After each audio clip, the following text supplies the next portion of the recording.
एक ऐसा वायरस दुनिया में तेजी से बढ़ने लगा है जिसकी वजह से WHO ने एक बहुत बड़ा हाई अलर्ट जारी करते हुए पूरी दुनिया में हेल्थ इमरजेंसी की घोषणा कर दी है। अब अगर WHO आपातकाल की घोषणा कर रहा है तो मानकर चलिए कि मामला बहुत ही गंभीर होगा। दोस्तों, इस वायरस का नाम है एबोला वायरस और जिस तरह से कोरोना अपना रूप बदला करता था उसी तरह से अब इस वायरस ने भी एक ऐसा रूप धारण कर लिया है कि पूरी दुनिया के पास में इसकी वैक्सीन मौजूद नहीं है। ये वीडियो विद्यार्थियों के लिए बहुत महत्वपूर्ण होने वाली है क्योंकि परीक्षा में वायरस से सीधे प्रश्न पूछे जाते हैं कि वायरस क्या है, कौन से परिवार से ये संबंधित है, कौन सी बीमारी इससे होती है और इसके लक्षण क्या है। इसके अलावा ये वीडियो आम नागरिकों के लिए भी जरूरी है क्योंकि आने वाले संकट का हमें पता होना चाहिए ताकि हम पहले से ही कुछ सावधानियां बरत सकें। तो चलिए शुरू करते हैं। इस पूरे मुद्दे को समझने के लिए हमें थोड़ा सा अफ्रीका का मैप देखना पड़ेगा और इस अफ्रीका के मैप में सेंटर में एक देश है जिसका नाम है डेमोक्रेटिक रिपब्लिक ऑफ कांगो और इसके पूर्व में इटूरी प्रोविंस नाम की एक जगह है जहां से इस वायरस की शुरुआत हुई है। अब ये जो वायरस है बॉर्डर पार करके पड़ोसी देश युगांडा तक पहुंच चुका है। यानी वायरस की शुरुआत कहां से हुई? कांगो से, और कांगो से अब ये कहां पर पहुंच चुका है? युगांडा में पहुंच चुका है। अगर हम विश्व स्वास्थ्य संगठन के डेटा की बात करें तो डेटा के मुताबिक लैब में कंफर्म कितने केस हो चुके हैं? 8 से ज़्यादा हो चुके हैं। ठीक है, संदिग्ध केस कितने हैं? लगभग 250। और मौतें कितनी हो चुकी है? तो ये हो चुकी है टोटल 80 से ज़्यादा इस वायरस की वजह से। लेकिन जो हमारा WHO है ना, वो ये खुद मान रहा है कि असली आंकड़ा इससे कई गुना ज़्यादा हो सकता है। इसका कारण क्या है?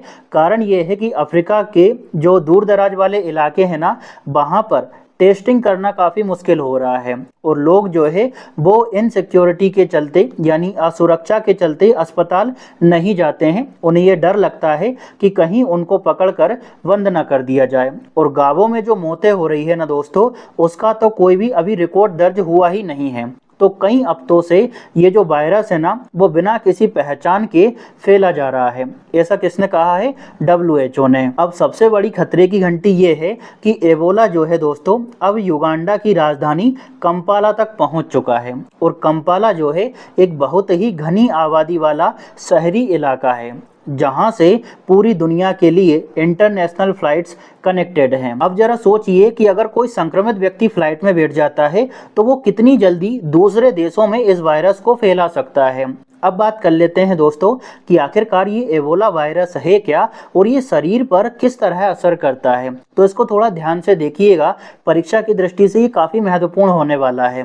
दोस्तों, विज्ञान की भाषा में अगर हम बात करें तो एबोला जो है वो फिलोवीरेडे फैमिली का एक RNA वायरस है।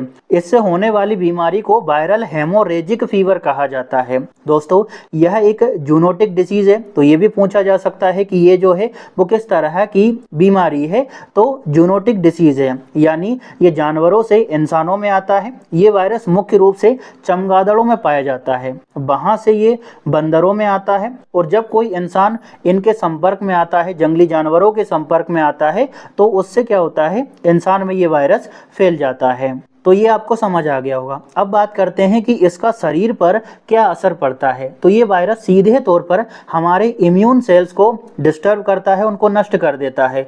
खून की जो नसें हैं ना, उनको खराब कर देता है। लीवर और किडनी पर हमला करता है। इससे शरीर में जो ब्लड क्लोटिंग है, जो खून का थक्का जमता है ना, उसमें दिक्कत आने लगती है। आंतरिक रूप से ब्लीडिंग होने लगती है, इंटरनल ब्लीडिंग शुरू हो जाती है। इसके अलावा सीवियर डिहाइड्रेशन होता है और अंत में कई सारे अंग जो है वो फेल हो जाते हैं। इसकी वजह से इंसान की मौत भी हो सकती है। अब इसके लक्षण क्या क्या हैं? तो शुरुआती लक्षणों की अगर हम बात करें तो ये जो वायरस है ना, आम वायरल फीवर का जैसा दिखाई पड़ता है। तेज बुखार आएगा आपको, सिर दर्द होगा, थकान होगी। अब इसके एडवांस लक्षण क्या क्या हो सकते हैं? तो अगर आपको इलाज नहीं मिलता है तो उल्टी, डायरिया हो सकता है। ठीक है, शरीर पर दाने आने लगते हैं, मसूड़ों में खून आना शुरू हो जाता है। ठीक है, खून की उल्टियां करने लगता है व्यक्ति। इसके अलावा इंटरनल हेमरेज हो जाता है, उसको शोक भी लग सकता है। तो ये सब चीज़ें जो है हमें एबोला वायरस के परिणाम स्वरूप देखने को मिल सकती है। तो ये क्लियर हो गया ना। अब देखो भाई 2026 में ये इतना खतरनाक क्यों होता जा रहा है, क्यों डब्ल्यूएचओ ने इसको हेल्थ इमरजेंसी घोषित किया है, इसकी चर्चा करते हैं। तो जैसे हमारा जो पहले कोविड आया था ना, उसके अलग अलग तरह के वेरिएंट थे, यानी अलग अलग रूप थे। वैसे ही एबोला के भी कई सारे वेरिएंट हैं, कई सारे रूप हैं, जैसे Sudan Ebola virus, tie forest Reston और बोम्बाली। लेकिन इस बार समस्या क्या हो रही है कि इस बार जो वेरिएंट आ रहा है ना, उसका नाम है बुंडीबोगियो। क्या नाम है? बुंडीबोगियो। ये बहुत ही रेयर तरह का वेरिएंट है। सबसे बड़ा डर ये है कि इस बुंडीबोगियो वेरिएंट की हमारे पास अभी तक कोई भी वैक्सीन नहीं है। जैसे कोविड की वैक्सीन नहीं थी ना, वैसे ही इस वेरिएंट की अभी कोई भी वैक्सीन नहीं है हमारे पास में। जो भी वैक्सीन का स्टॉक रखा है ना, वो इस पर काम नहीं करेगा। तो समस्या यहाँ से शुरू होती है।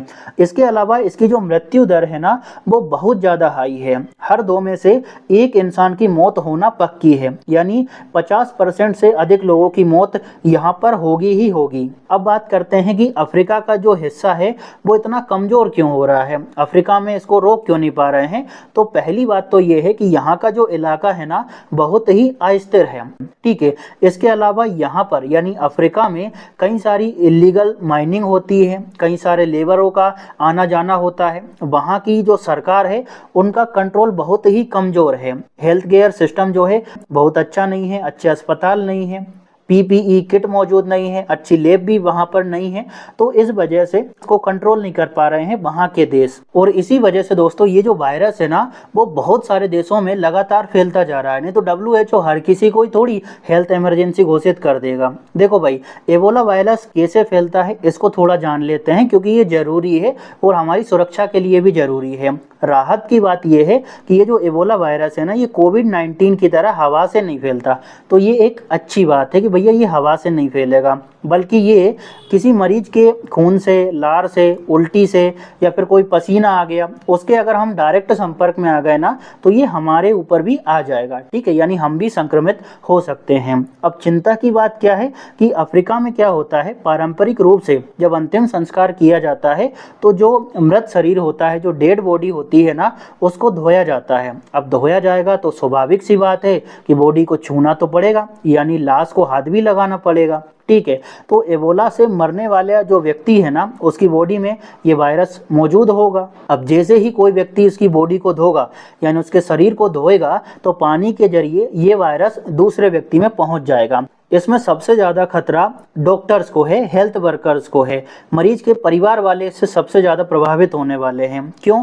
क्योंकि 2014 में भी ऐसा ही मामला देखा गया था, जहां पर पीपीई किट पहनने के बावजूद भी सुई चुभाने की वजह से और अन्य कारणों की वजह से कई डॉक्टर्स की जान चली गई थी और हेल्थ केयर सिस्टम था ना, वो पूरी तरह से कोलैप्स हो गया था। और इसी वजह से दोस्तों डब्ल्यूएचओ ने 2005 के इंटरनेशनल हेल्थ रेगुलेशन के तहत पब्लिक हेल्थ इमरजेंसी घोषित किया है इसको, जो कि डब्ल्यूएचओ की सबसे हाईएस्ट अलर्ट कैटेगरी है। सबसे खतरनाक रूप से अलर्ट करने वाली कैटेगरी है ये वाली। कौन सी? Public health emergency. ठीक है।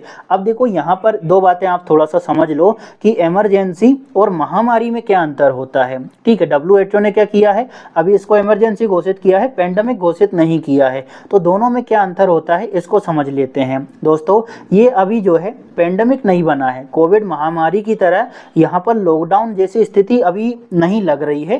ठीक है। लेकिन इमरजेंसी का मतलब ये है कि अर्ली इंटरवेंशन स्टेज, यानी बीमारी कई देशों को खतरा पहुंचा रही है। इसके लिए इंटरनेशनल लेवल पर फंड, कोऑर्डिनेशन और मेडिकल सपोर्ट की आवश्यकता होने लगी है। अगर अभी भी ये नहीं रोका गया ना, तो डब्ल्यूएचओ का कहना है कि इसको पेंडेमिक बनने में बहुत ज़्यादा समय नहीं लगेगा।